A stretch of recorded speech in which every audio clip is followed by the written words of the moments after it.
neçə il əvvəl idi. Yəni daha doğrusu Samirə balaca idi biraz. İşə gedirdim. Gecə 11-də 12-də dərslərimi bitirirdim. Samirə balaca idi deyə qucağımda onu evə gətirirdim. Həm qolum ağrıydı, uşaq da buradan oraya, oradan oraya yatırdı da. Bir dəfə Samirə mənə dedi ki, ana bir gün dedi maşını alarıq dedi.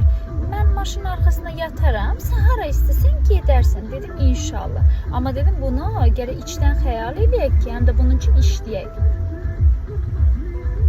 Şükür. İndi baxın.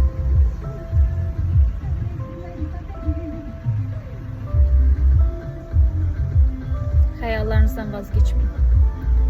Gecə gündüzdə çalışmaq olsa, lazım gəlsə çalışın, işləyin. Əvvəl axır xəyallarınıza çatacaqsınız. Və manifestdən vazgeçmeyin, tamam mı? Təbii ki, Bakı probkasında yavaş-yavaş öyrəşməyə çalışıram.